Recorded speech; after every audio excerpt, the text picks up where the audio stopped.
取りまくったぜ。なんて言ったって4000円ぐらい払ってるから。確かに食べないとね。私はね。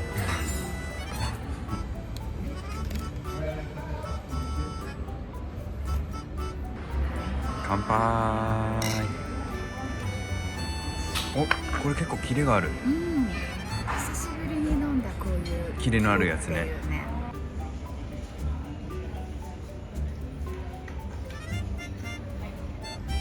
今のところこのカレーが一番うまいです。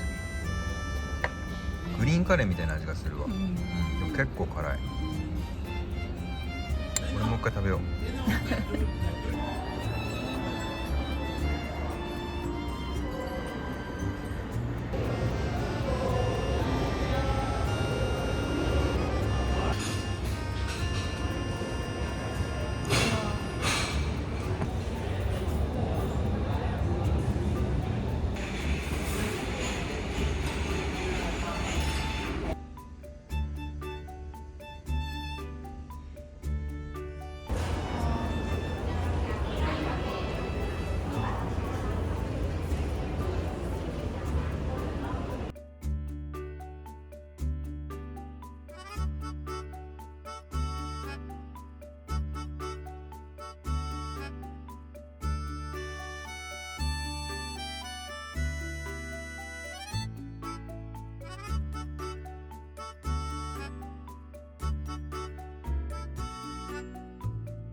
お、すごい。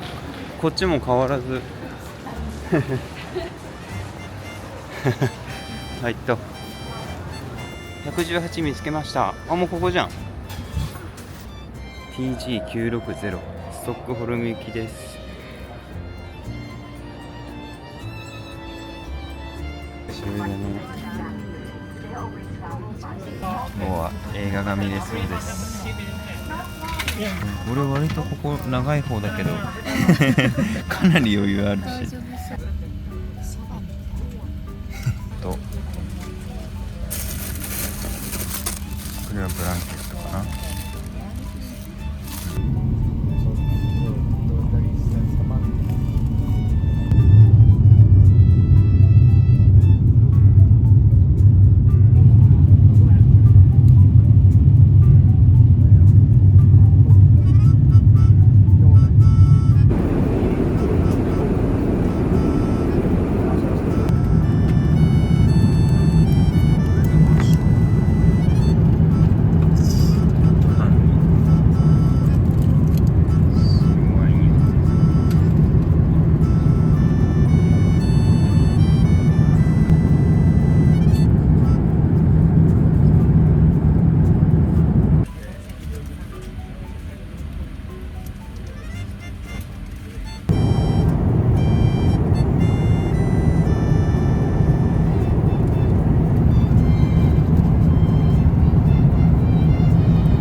あ、確かに。あ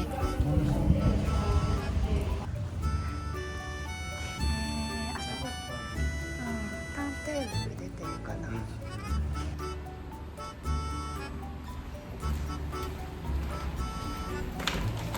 のさ、ターンテーブルのこのエリアがすごいおしゃれなんだけど。ね、可愛いんだけどこの時計。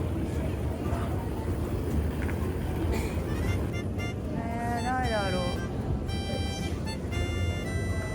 アーキテクト、ロイヤー、有名人が、すごいね。すごいね。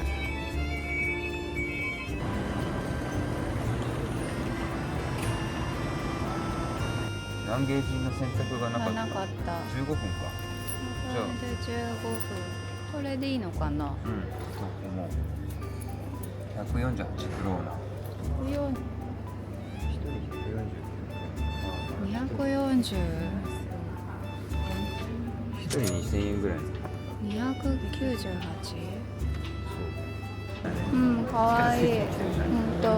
あれってどういう、あこれがエクスプレスなんだ。へえ、あなるほど、これは電車なんだ。このカフェがすでにかわいいですね。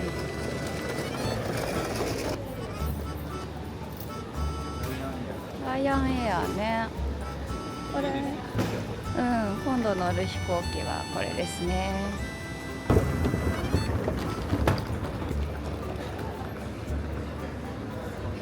あバスね。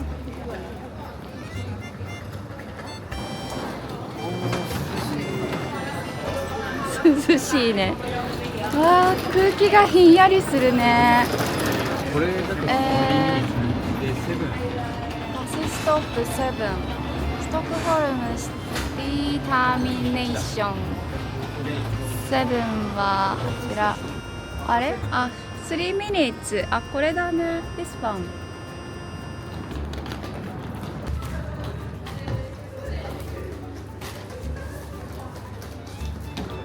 バスチケットはここでも買えるみたいだね。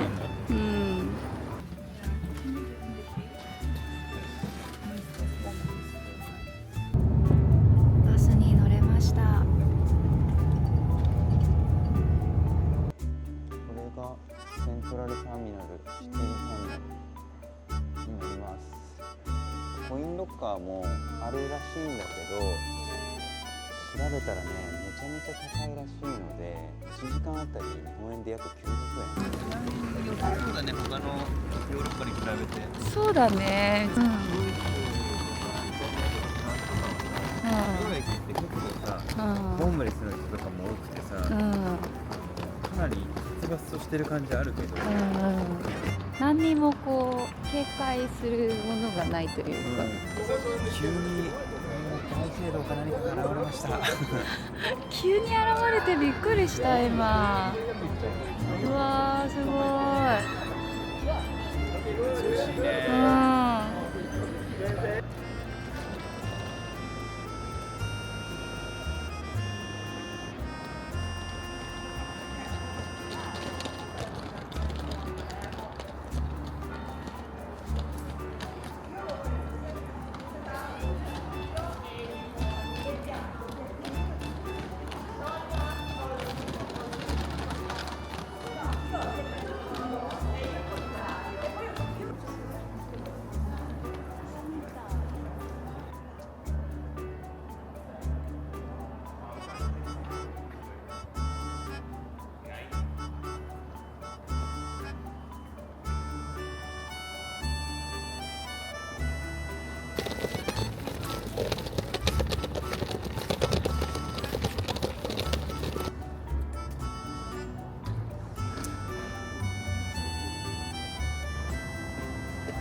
かわいい道。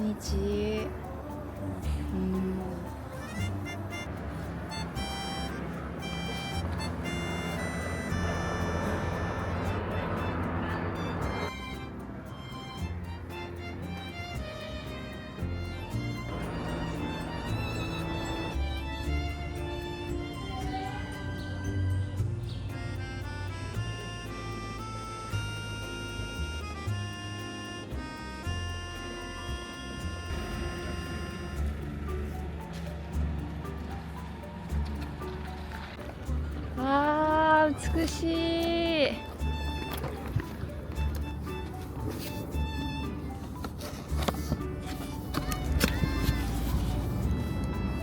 パンしなびてます。ここで食べるの最高でしょ。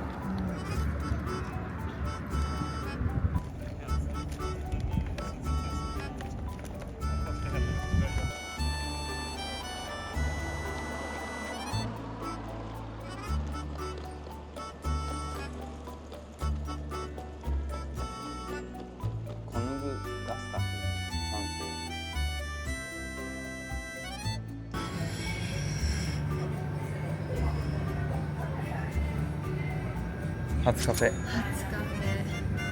これからいっぱい見るであろうエスプレッソカフェ。だね。もうすでに何回も見たね。そうだね。同じ通りに3カ所ぐらいあったね。あったね。そうだね。仕事タイムしますね。これに乗ります。乗ります。てかその前に我々は券を買わなきゃいけないんだ。はい。3日券。どうしようか。今日から3日券。そう乗り換えなのよ。ああ、そう。路面に乗り換える感じなんだよね多分。あとなると毎回これが1回1回ってかかるわけだよね。ストックホルムを往復するのに4回使うってことか。そしたらもう1週間だね。1週間でもいいかもね。まあですね、駅の改札で7日間チケットを買いました。これでトラム、電車、バスフェリー、バスも全部使います。全部使えるということですね。でいいのかな。出ました。入れました。入ったね。あった。13ってやつだ。13。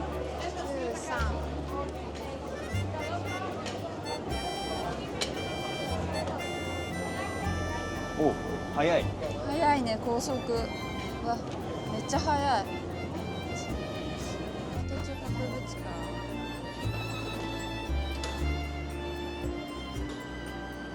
間違えました。はい、違いました。ここ行って、で、こっちですね。ロポス店。ロポス線。はい。多分この駅すでにミュージアムになってるんじゃないかな。ここスタジアム駅なんですけど、アートになってます。かわいいね。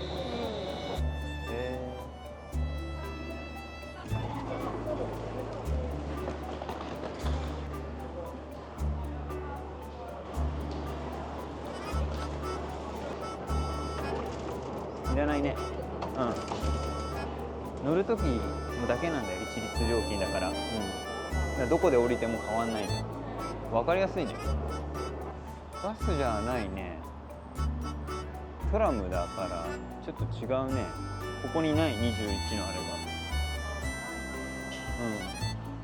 れが。出口が違ったかな。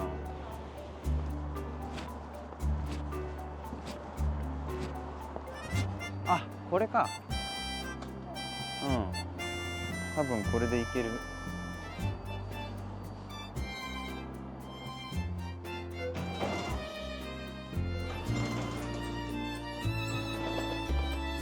次は20分空くね。ちょっとなんか見る。もしかしてさ、これさっきの電車のとこから直接来れたんじゃない？もう一個の方あったじゃん。そういうことか。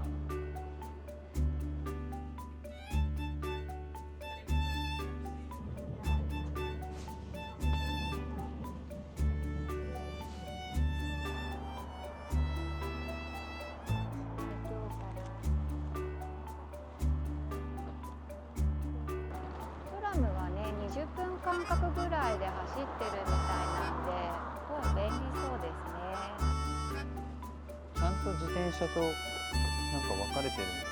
本当だよね。この標識とかね、明確で分かりやすい。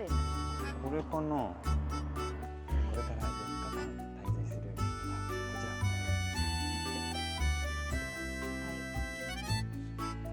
ら。はい。広いの。そうです。お邪魔しますね。どうぞ。なんだかこれ脱がなくていいのかな。どうですかね。普通脱ぐバージョンでしょうか。机もあってソファーもあって、そしてこっちにもテーブルあるし。すごいね。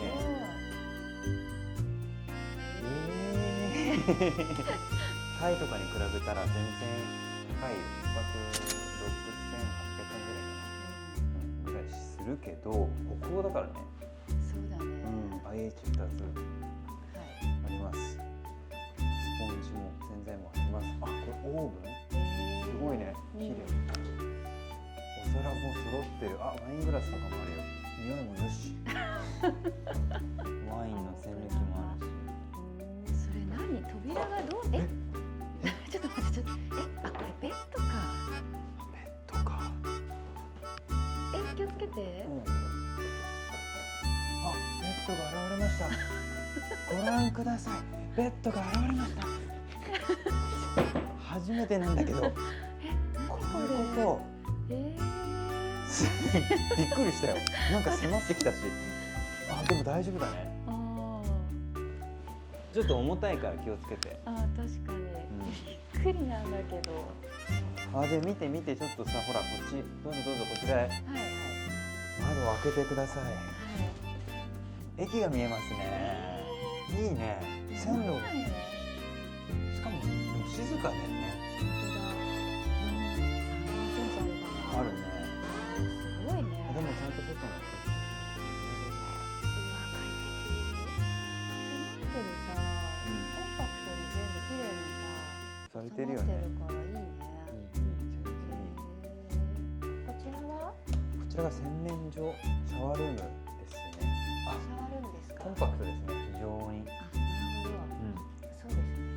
かなり扉が何これ？これもまた畳めれる感じなんだよね。こういう感じで一応ちゃんと。面白い。だからまあトイレには飛び散らないようにはなってる。ああ、面白いね。そうだ、タオルと。うん。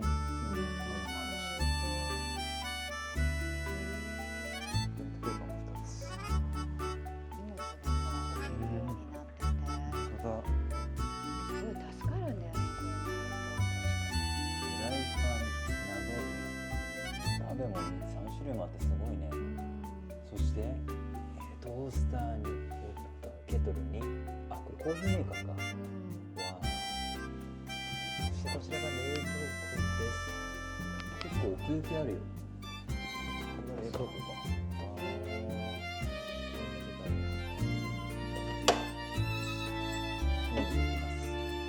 入れるのはタイビール。スーパーに着きました。はい。4日間分の買い出しをしましょう。ここ土日もやってんだね。そうだね。あ、8時から21時まで。だね。何これ面白い。あ、引きずる方式。これマジ機能的だよね。これいいね。マレーシアこれだったね。やっぱりだからこういうやつ買うのが一番お得だよね。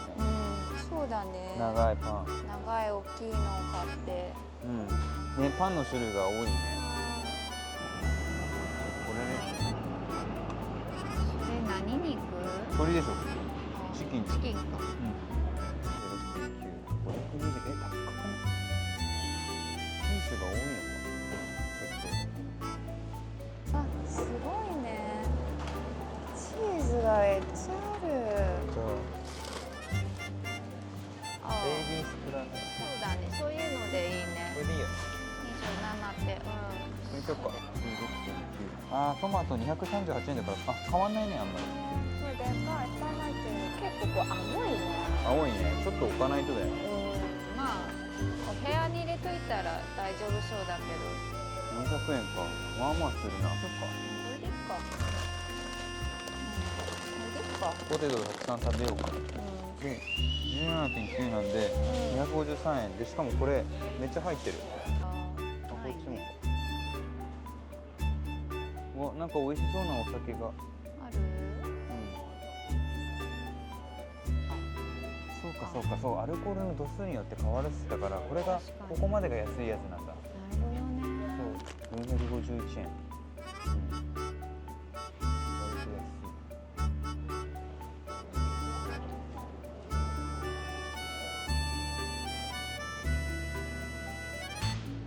あれ？いいくらだろうね。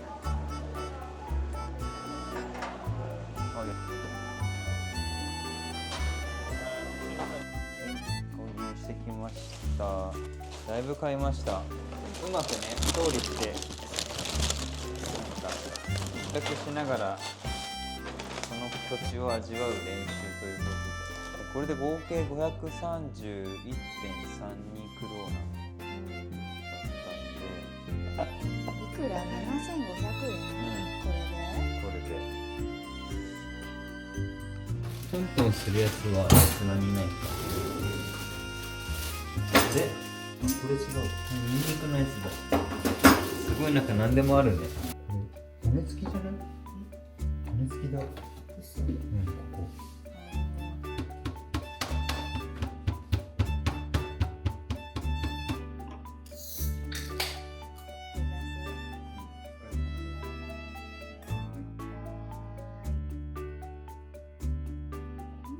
ああ、うまくもうちょっと弱い。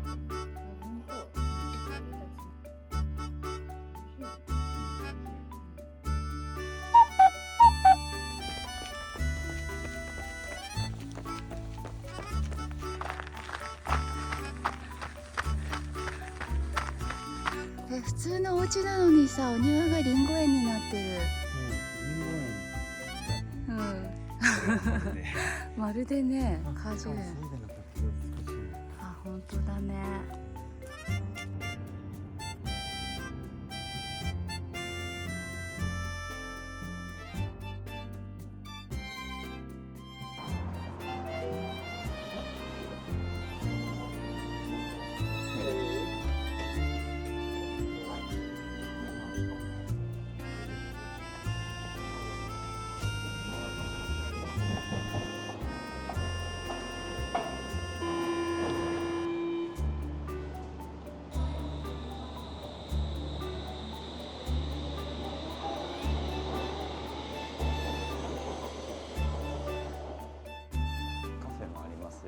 いいですね。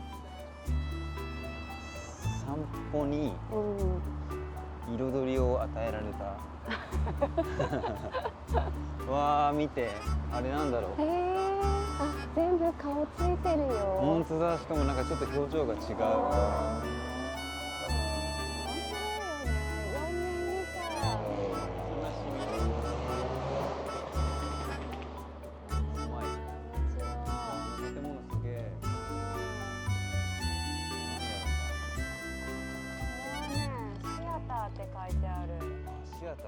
わあ、この風景すごい好き。最高やね。船とこの、街並みのマリアージュが、全部綺麗に融合してるよね。ラディソンコレクションと書いてありますね。かっこいいね。あれも SL だから乗れるやつだね。あ、そうじゃん。私たちこれ乗れるよ。そう、7日間乗り放題です。ちょっとあっちの方角にある王立公園に行ってみようと思います。ここはペルチェリー公園、中心部にある小さな公園です。スウェーデンの科学者イェンス・ヤコブ・ペルチェリウスさんにちなんで名付けられたようです。そのお隣にはチャイナシアターという劇場があります。チャイナシアターはストックホルムにある歴史的な劇場で、もともとは映画館として1928年に建てられ、長年にわたってコメディやミュージカルの舞台として使用されてきたそうです。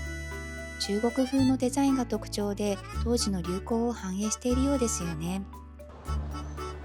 なんだろう。あれうなんだ。わー、ソーラーで走ってんじゃないの？あれ、なんかフランス、あの人これで世界一周してるみたいな。すごいね。あれ旅人だね。旅人っぽかったね。王立公園に到着しました。ストックホルムのノルマルムという地区にあり、地下鉄の T セントレン中央駅から徒歩圏内にあります。すごい細長い公園になってて、春になると日本から送られた桜の並木道が一斉に咲き誇り、夏はイベント、冬はアイススケートリンクになってスケートを楽しむことができるようです。名前は書いてませんが、王立公園なので王様なんじゃないかなと。周りには4匹のライオンがいます。この玉違うみたい。あ、本当だ。あ、のこっちは王冠になってる。ね。ライオンの顔はみんな一緒だけど、あの建物はルーテル教会だそうです。聖堂みたいにやなと思ってたけど、十字架があるね、上に。なんかほんと道が広いな。この石畳は素敵だよね。スーツケース持ってなければ石畳とか最高だよね。あそこにデンマークの国旗があるな。あ、本当だ。と EU の国旗だ。これなんかこれ何なんだろう。はね、これはデンマーク大使館。1972年に即位し、ヨーロッパで最も在位期間が長い君主となっていたマルグレーテ女王のポスターが貼ってありました。大使館。大使館か。じゃあデンマーク大使館か。すごい建物です。王立歌劇場です。1773年にグスタフ3世によって設立されたヨーロッパで最も古い歌劇場の一つ。シークからモダンまでさまざまなオペラやバレエが上演されます。広場にはグスタフ2世アドルフ、スウェーデン王の騎馬像がありますが、バルト帝国の基礎を築いた人で、スウェーデン王国最盛期の国王です。ガスタフ2世アドロフ、キングガスタフ2世アドロフって書いてある。広場から道路を挟んで正面に見えるのがストックホルム宮殿で、右手前にはヘランズホルメン島という小さな島があり、国会議事堂が建っています。こちらが国会議事堂だそうです。リクスダーゲンという名前のようですね。スウェーデンの雄大な国会議事堂だって。ストックホルム宮殿の前まで歩いてきました。守衛さんみたいなのがいますね。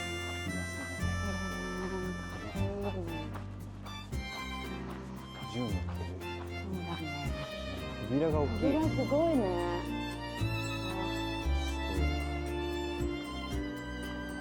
道がまっすぐ、さっきのアドロフの王様の方まで。はいはい、そうだね。これは貴族の館と書いてあります。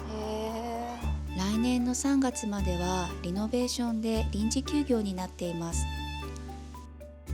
17世紀から19世紀にかけてスウェーデンの貴族が実際に会議場として使っていたバロック様式の建物になっています。これが夫曰く日本のお正月のお飾りしめ縄に似てるって言うんですけれど、似てますかね。あれはリッダーホルム教会。これも教会ですね。さっきの教会とはまただいぶ違う作りになってます。十字架がいっぱいある。でも十字架の形がちょっと違うんだ。ここがリッタルスホルメンっていう、ちょっと島っぽくなってんだね。ああ、なるほど。いや、このマップがかわいいね。絵だね。かわいい。あちらに見えるのがノーベル賞の晩餐会が開かれるストックホルムの市庁舎です。ガイド付きの見学ツアーに参加する必要がありますが、内部観覧ができます。市庁舎の地下にはレストランがあって、予約をするとノーベル賞晩餐会のメニューを味わえます。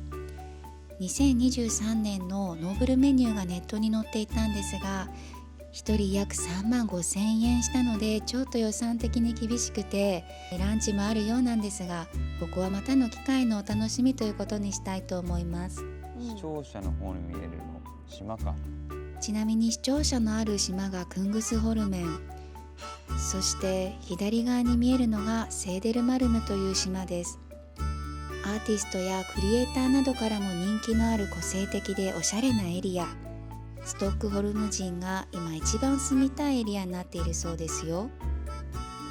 わ、なんだ。ヤチャットホテル&レストラン。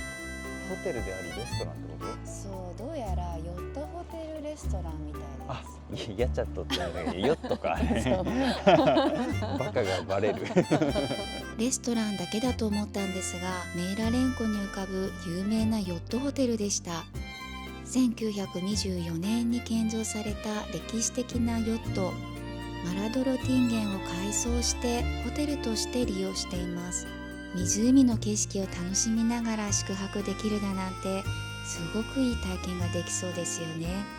1982年以来マラドロティンゲンは現在の場所にあり、5年に1回のみメンテナンスのためにドックを離れます。ちょうど今年は100周年記念なんですね。お値段は1泊2名で約1万4000円台くらいから泊まれるみたいですよ。ここ何ここ寒いけどここ最高ですよ。いいね。う確かん、わに。でもー、水が綺麗だよ。うん、透けてるもん。ね。お散歩してて本当に気持ちいい。ここ渡るとゼーゼルマル島に着きますね。わあ、ご覧ください。あちらの家々。ホテルですか？美しいね、本何でしょうか？当。あれなんだろうね。うん普通の一般の人の家もあるのかな。いや、煙突というか銭湯はね。何ですかね。あ、本当だ。全部立ってるね。もうこれでもスウェーデン俺絶対もう一回来るって決めた。2日じゃ足りん。そうだね。暮らしたい。う今19時回りまして、ん、はい。まだ明るいんですけども、気温がね14度。さあ通りで寒いわけだ。そうだね。ね。俺もう T シャツと長袖のシャツとウィンドブレーカー着てるけど結構寒い。寒いね。私今半袖のシャツと、あとこれレインコート着てます。ね、それも結構風防ぐやつだけどね。そうだね。やっぱり寒いね。寒い。手が寒いね。やっぱり半袖の人とかちょっとクレイジーな人もいるけどダウン着てる人も全然いるからダウンでいいね。そうだね。すごいいい階段だね。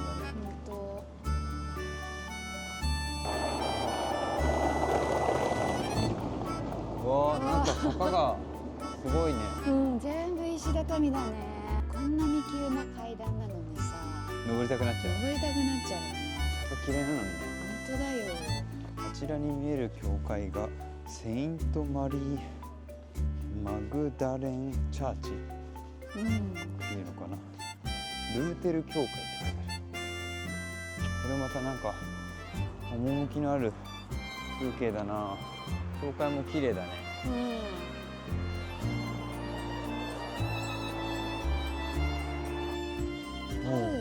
パブか。へえ。あ、人も入ってるね。お酒飲んでる。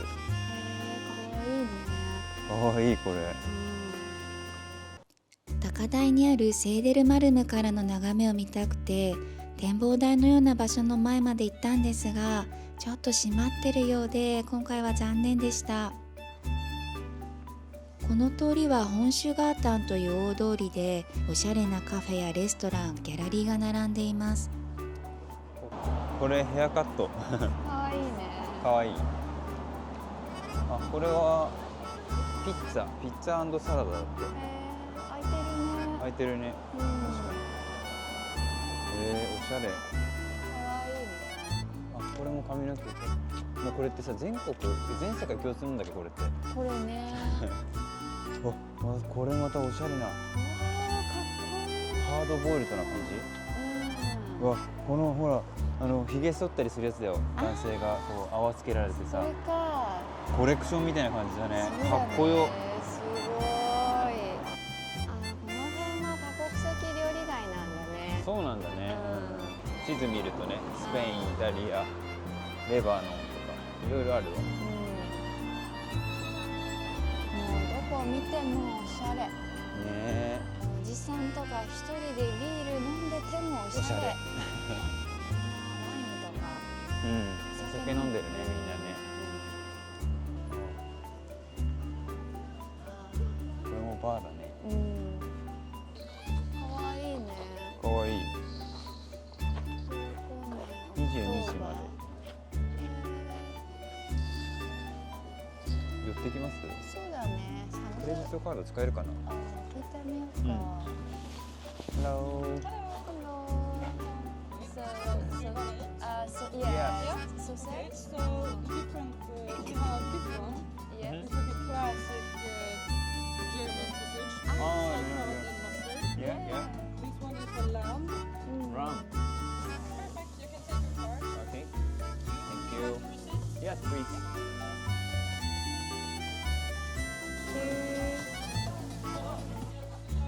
テントの中あったかいね。うん。ピルスナー、はいドイツのですね。はいじゃあじゃあ乾杯。はい Cheers。うまっ。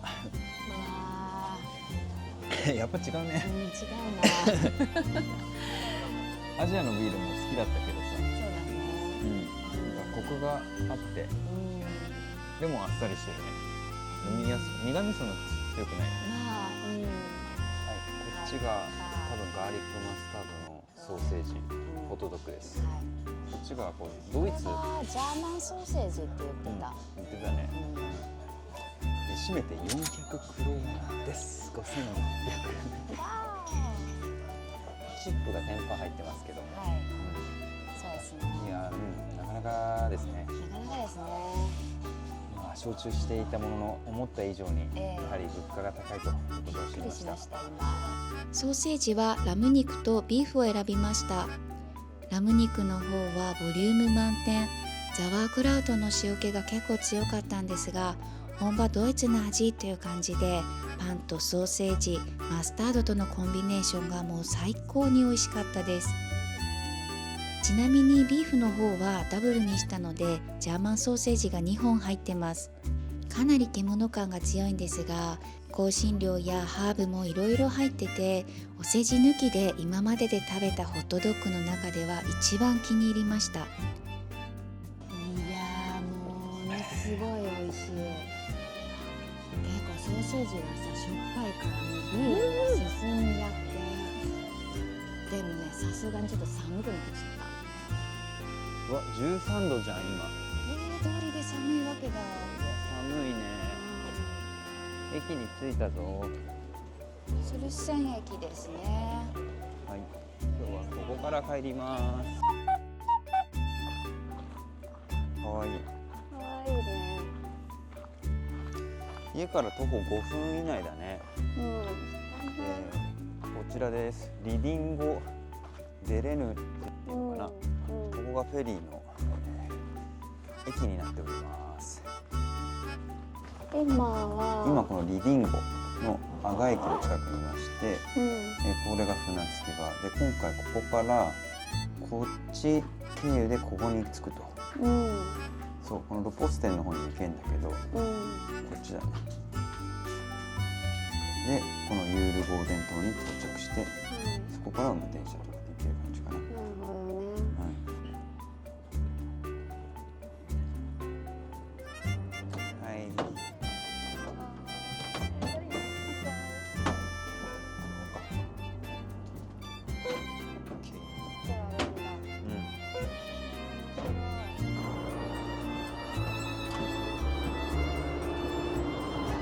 さすが公共交通機関だけあってさ、ちんたらしてないよ。人乗せたら「はい行きます」みたいな。あそこのレジデンス住みて。あれね、美術館みたいなんだけど。確かになんかおしゃれだね、形が。でもあのレジデンスのね、先の右の方もいい、いっぱいあったよね、一軒家の。森の土地的なね。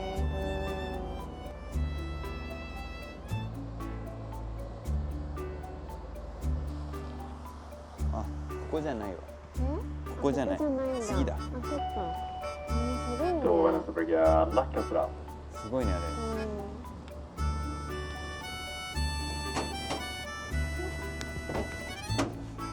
着けました。着いたね。綺麗な場所だね。なんか。バイバイ。Thank you。うわー、楽しい。いいね。さっきの島からもうほんとすぐだね。もう向かい側だからね。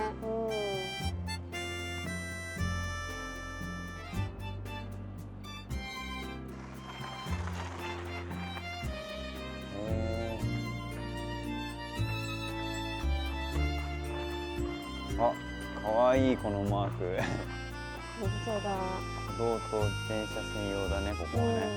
歩行者と自転車の人に優しい、インフラになってますね。波の音も聞こえていいね。いいね。リンゴがいっぱい落ちてる。そうそう、リンゴ園がね、たくさんあるらしいんですよ、このユールゴールデン島は。あ、そうなんだ。ちょっとちっちゃいんだよね、こっちのリンゴね。これとかほら、全然綺麗だよ。はい、食べようとしてます、この人。で、リンゴね、いっぱい落ちてるよ。すっごい落ちてるね。回収してないのかな。ほら、こっちもじゃん。あ、本当だ。ユールゴーデン島は世界初の国立都市公園。ストックホルムの中心地からも歩いて行ける距離にあります。広々とした緑地や運河沿いに散歩道があり、地元の人々や観光客にとっての憩いの場。日頃のストレスを解消するのに最高の島です。We are here. Here, here. ここまで歩きました、最初。ここからね。ね、トラムも走ってんのかな。そうそうそうそう、遊園地もあるよ。じゃあもう一回行こう。あ、そうそう、これさ、トイレね、お金払うんだって、クレジットで。そう、大体のところが払うって、夏子さんの動画で見た。あ、こっちキャッシュもあるんだ。大体ね、そう、クレジットカードって書いてあったけど、すごいね。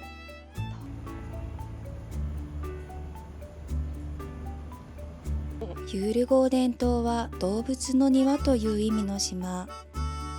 かつてはスウェーデン王室の狩猟場だったそうです。ローゼンダールガーデンに着きました。お城の庭という意味で、広大な敷地の中に農園があり、野菜畑やリンゴの果樹園が広がっています。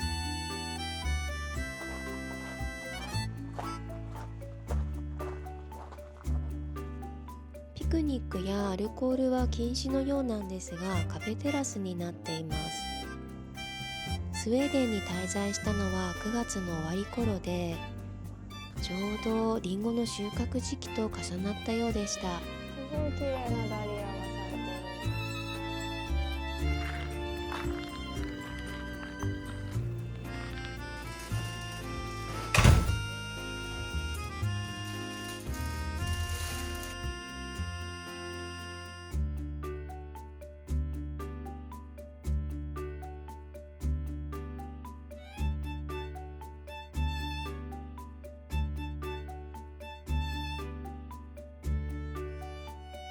スカンセンに到着しました。スウェーデンの文化遺産と野生動物が融合した世界最古の野外博物館。歩いても行けるんですが、せっかくなので電車で上がることに。入場料は2人で600クローナ。電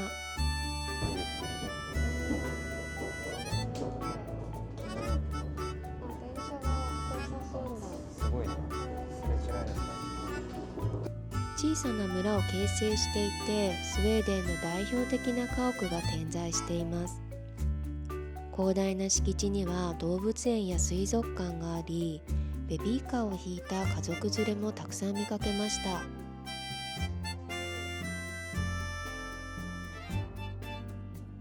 こちらは鹿の中で最大級のヘラジカです。スウェーデンのシンボルのような存在で、森の王様と言われています。立派な角を乗せて悠々と歩く姿はまさに王様のいでたち。角のないメスは馬のような顔立ちにも見えました。小高い丘からはテーマパークやストックホルムの美しい街並みを一望できます。時間があったらぜひ立ち寄りたいのがハバミュージアム。スウェーデン出身とは知らなくて、夫も私も年代はちょっと違うんですが、昔からよく聞いてたので非常に気になっています。バーサ号博物館に到着しました。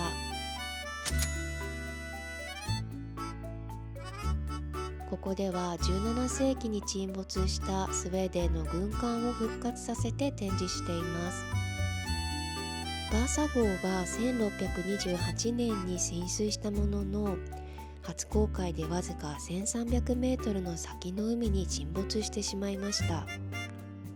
1961年にはほぼ完全な状態で引き上げられ、その後特別な保存処理を経て博物館で展示されるようになりました。バーサ号は400年以上前の戦艦で、全長約69メートル、高さ約50メートルに及ぶ壮大な船体です。船体そのものだけでも圧倒されるのですが、バーサ号の引き上げに関する詳細な展示などもあって、かなり見応えがあります。セムラみたいなのがね、とりあえず見たい。これはセムラではないのかな。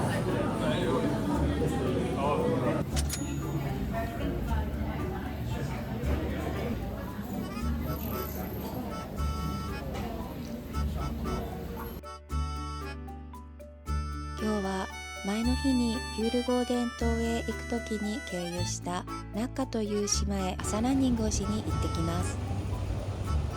朝は通勤の人が多いようで、こうして見るとフェリーがこの地に暮らす人にとって大事な公共交通機関であることが伺えます。あ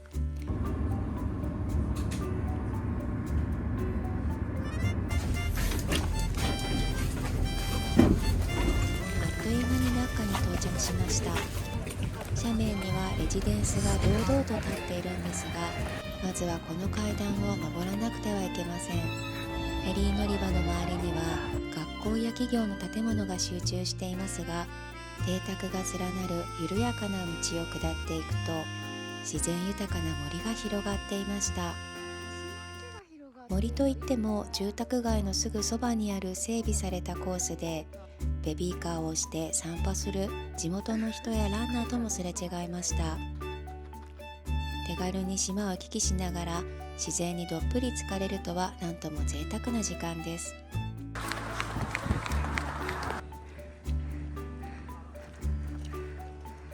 帰りの船を待っている間、ナッカスタンドの船着き場をぶらりと探索。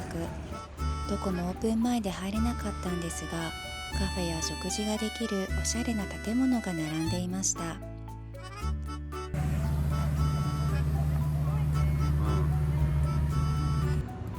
電光掲示板でフェリーの到着時間をチェックしてたはずなんですが、1分差で早く来たフェリーにそのまま誤って乗ってしまったようです。ユールゴーデン島にはまた来たいなと思っていたんですが、まさか翌日にたどり着いてしまうとは。おかげでこんな可愛い鳥たちと出会うことができました。そしてまたナッカを経由して滞在しているリティンゴへ戻ります。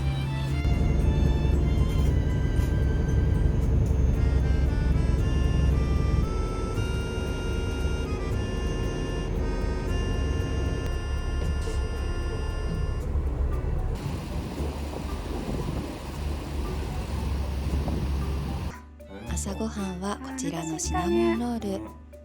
前の日にスーパーで買ったものだったので全く期待していなかったんですが、食べ応えのあるパン生地にシナモンが効いてて、これがめちゃくちゃ美味しかったです。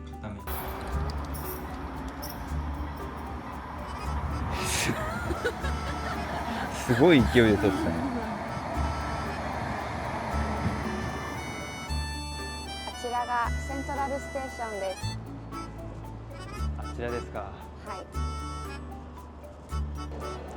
アーランダ空港からはバスを使って中央駅に隣接するバスターミナルの方に到着したので、この駅舎は初めてです。なんだろう、新幹線みたいな、そういうやつかな。ストックホルム中央駅はスウェーデン最大のターミナル駅で、アーランダエクスプレスが乗り入れするほか、北欧諸国の交通の拠点になっています。オスロやコペンハーゲンとも鉄道で結ばれています。新幹線だね。エクスプレスで来たらここに到着してたんだね。ニールズ・エリクソンさんらしいですけれど。誰でしょうか。は鳩を乗せてね。クングスホルメン島にそびえる赤レンガ造りの市庁舎が見えてきました。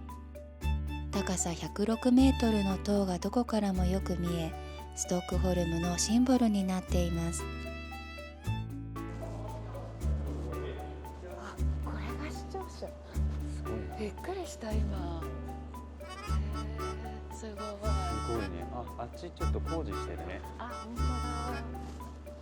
景観がそう、こう茶色いね幕が降りてて、一見わかんなかった。しかもあそこにもなんかちょっと怖いあ、本当だ。あそこにもね、ね。塔の上にもさ、至る所にこう人の顔とか銅像がね、なんかここでゆっくりすることもできんだね。別にお金払わずね、中で。視聴者とは思えない。見ないよね。なんだろう。なんか屋根にも金の銅像が。なんか閉まってるよ。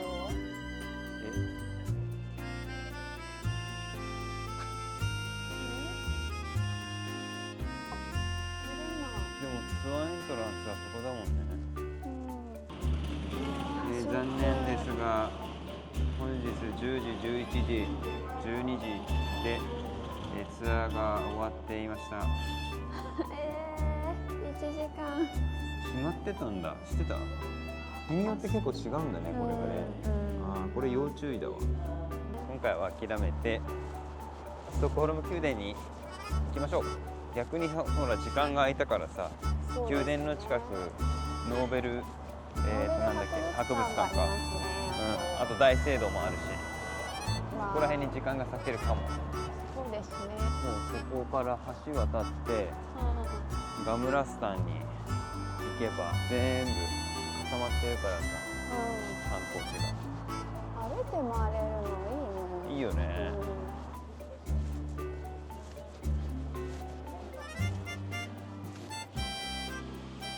スターズホルメン島の一角に立つストックホルム王宮。バロック様式で建てられた世界で最も大きい王宮の一つです。ストックホルム宮殿は王室が行事や公務を行う場所として現在も実際に使われています。なんと600余りの部屋があるそうです。これがチケットです。チャーチにも行ける、全部含まれているチケットにしました。はい。この QR をかざして進んでいくそうで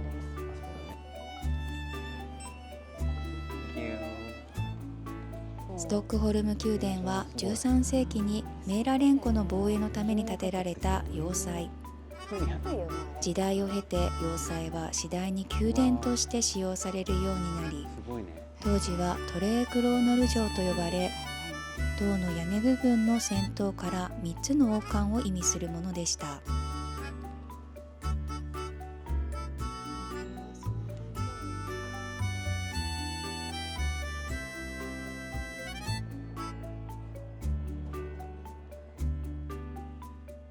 キリスト教のさ、偉い人だよね。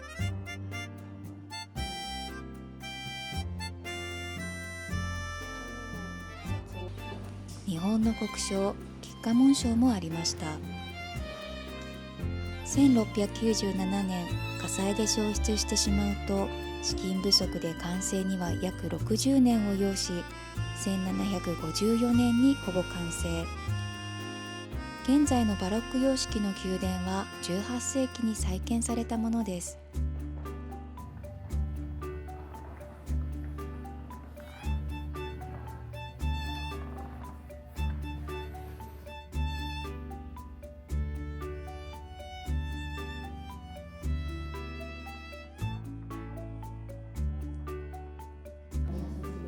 こちらは王室にまつわる博物館です。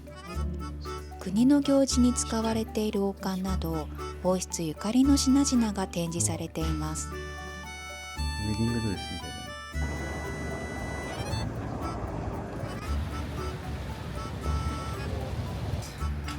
The Museum Three Crowns 3カ所目。5時までだ。うん。行きましょう。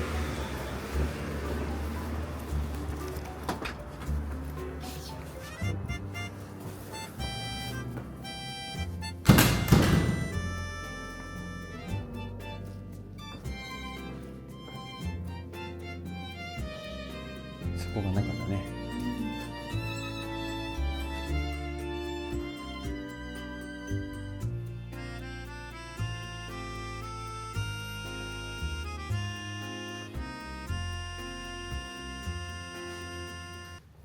すごい。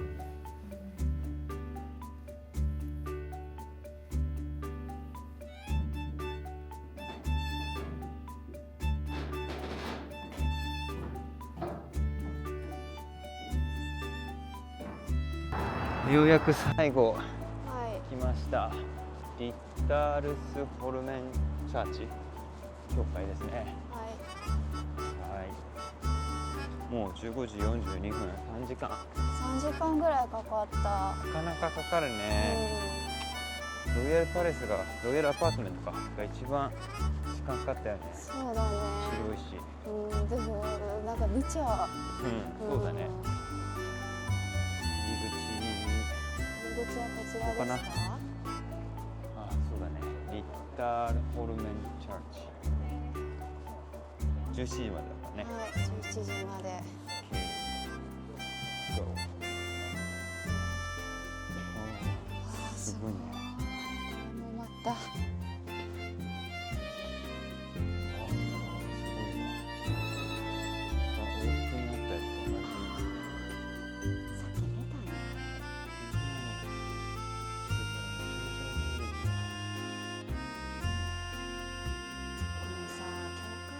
後ろがすごいよね。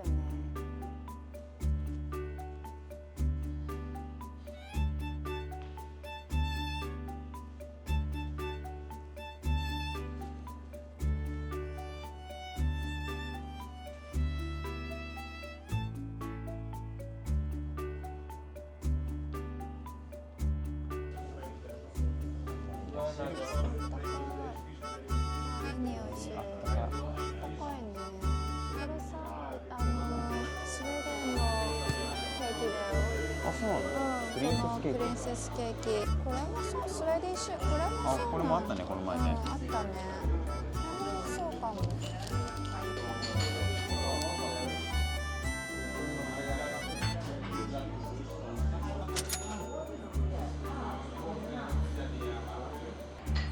すごい、こんな形の初めて見た。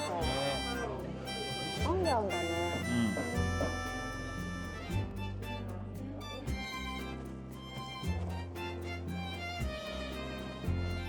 予約してないけど入れるかどうかそうか。な。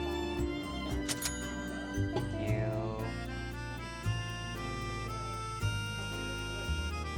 これはなんかもらえるのかな？ついてあるじゃん。すごい。このマッシュポテトすごいね。玉ねぎ1個分ぐらいあるよ。確かに玉ねぎみたいな形してる。結構ね、ソースが茶色い。ハンバーグみたい。マジで、でうん。かいもんね。でかいミートボールみたいなの初めてだわ。なんかもう満足した。ジューシー。1ミートボールで結構もうね、だって1、2、3、5ミートボールある。5ミートボールあるね。本当だ、酸っぱいね。確かに一緒に食べると美味しいね。ワインもしっかり飲みました。あ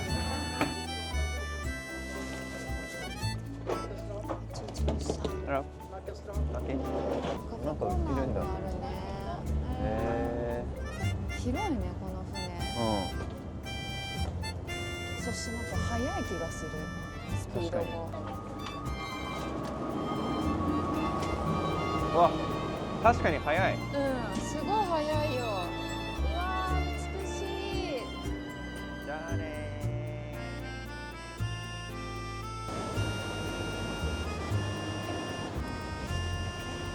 ー。めっちゃいいわ。綺麗。ね動いてんのかね。え。どうかな。時間的にはまだそんな遅くないけど、うんあんま動いてなさそうだね。まあ火曜日だからね。そうだね。でもすごいね。うわ結構高いねー美しいな。4日間滞在した阿賀駅、シップもあるしトラムもあるし、めちゃめちゃ便利な駅でした。さあトラムも来たので行きましょう。は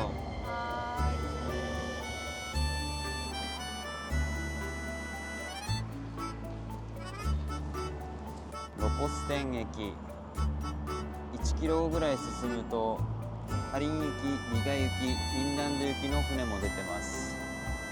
ーい。ペプシもらいました。レッドブルみたいに配ってるね。ね。初めて見た。本当。あ、可愛いケーキ屋さんです。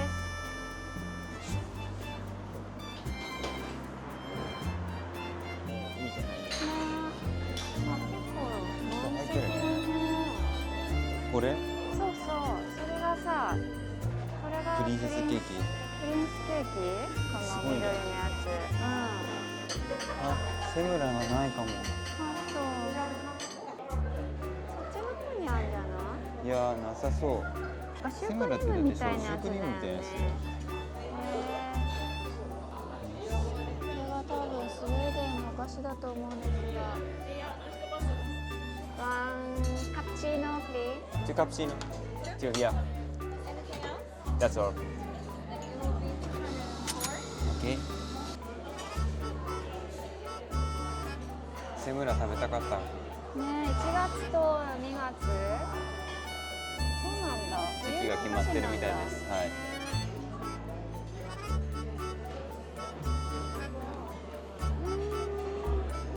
スポンジケーキですね。ラズベリーが入ってて。好きです。この緑が気にこれなる。緑ね、牛皮までいかないんだけど、和菓子にも似た感じするんだよね。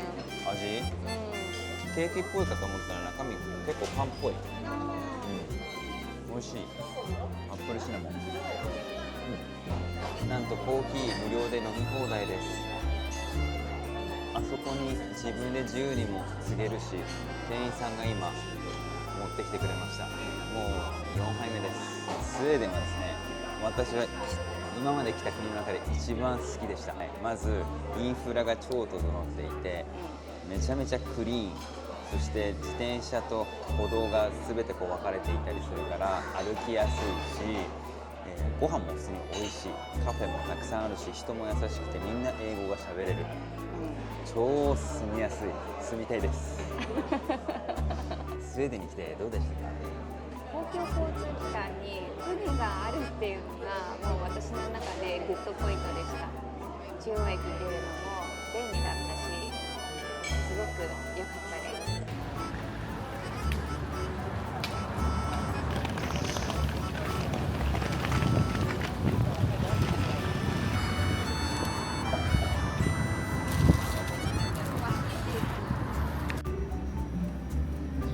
これもシナモンっぽいな。これも全部。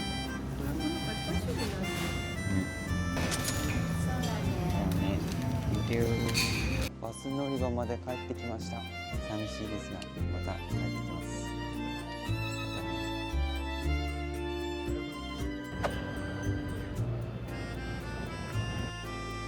579のバルスタ行き、14時55分発に乗ります。579、これだ。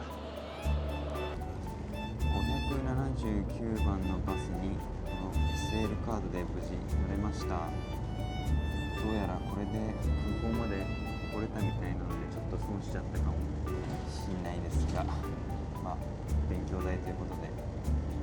バスにこんなちゃんとした電光掲示板に載ってるの分かりやすい。バス停到着しました。明日の時刻表も一応確認したので大丈夫だな。大丈夫だといいな。はい。はい。すごい田舎です。でも道路はきちんと整備されてるし、広いし住みやすそう。ねえ、本当。無事部屋に到着しました。はい。部屋はねこんな感じでワンルームですけど、ベッドは広いしクローゼットあるし、あと椅子、眺めはDo not open と書いてあります。窓は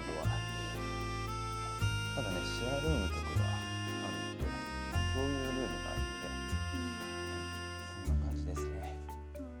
バスに乗って一番大きな市街の方にやってきました。一応ショッピングモールみたいですかこれ。なるほど。一応食べ物とか雑貨とか一通り物は揃うみたいですね。洋服屋さんがね結構あります。この ICA というのがスーパーのチェーン店のようです。そしてどこにでもあるエスプレッソハウス、奥にはレジデンスもありますね。あ、綺麗だね。アウトレットの中にいるような感じもします。本当。H&M に入ってみます。スーパーで夕食買ってきました。ハム、ブルーチーズ、そしてパン。ちょっと色が小麦色だね。安くてアルコールが低いお酒 2.8%。じゃあいただきます。そう。他のよりはアルコールが高く感じるかも。あっさりしてる。ビールっビールっぽい。なんかパンに合う感じがする。ぽい。そうだね。色似てるしね。なんか食前酒にちょうどいいですね。はい。カルダモンか。あ、カルダモン。そうそう、カルダモンって言ってた。あ、うまい。なんだこれは。うまいぞこれ。めっちゃビール楽しそう。あ、美味しい。美味しい。ここのシナモンロール一番高かったもんね。1個45クローネ、600円。スーパーの10クローナと比べ物ない。でも美味しいね。びっくりした。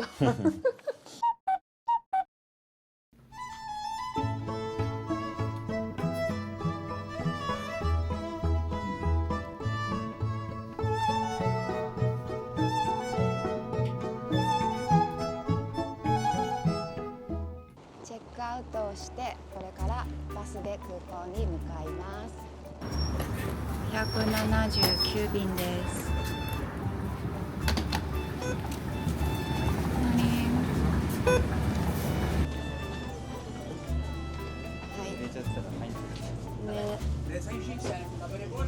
バスのエンジントラブルかなんかで今バス乗り換えてくれって言われて総移動しましたね。そういうことがあるのでやっぱり早めに移動した方がいいですね。なんとかですね、空港に無事到着しました。よかった。今8時過ぎなので、あ、そっか。はい。OK、あ、よかった。はい、もうオンラインチェックインはしてあるので、あとは荷物預けに行きます。の代替のバスも。バイバイ。時刻表確認します。こちらですね。11時10分発。ターミナル5からターミナル4に今歩いてすぐ移動してきました。ライアンエアのカウンターはここみたいですね。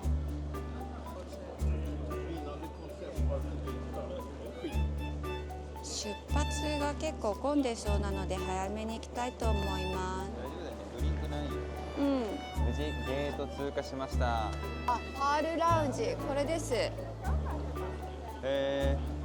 なんかラウンジ感ないね。全然入り口喫が煙室みたいな感じで、トイレとか。お手洗い入る気分なんだけど。ビリニュス行きはこの C39 ゲート。すでにこんな混んでるけど、ちょっと混みすぎじゃね？座る場所が全然見当たらない。あんまり広くないね。移動して座れるとこ探そう。コンセントもあってテーブルもあるっていう場所を見つけたので、ここで仕事をします。 Sí, se amotinan para los lados.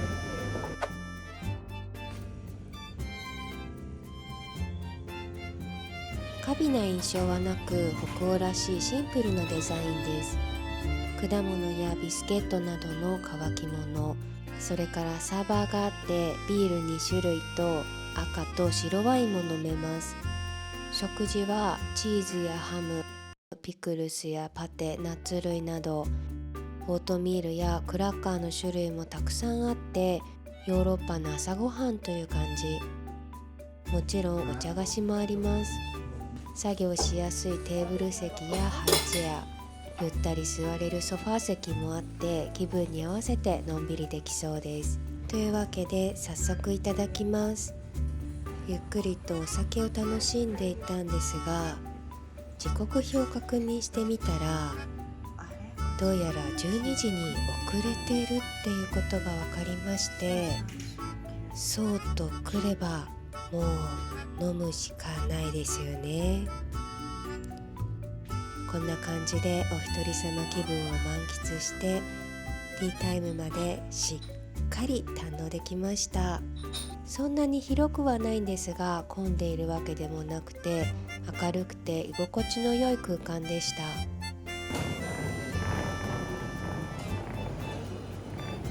出発の C39 ゲートなんですが、エスティメイティタイムが12時ですので50分ディレイです。朝からバスが故障したり飛行機が遅れたりちょっとしたトラブルはありましたが、これで無事に出発です。次回はバルト三国リトアニアの旅へと続きます。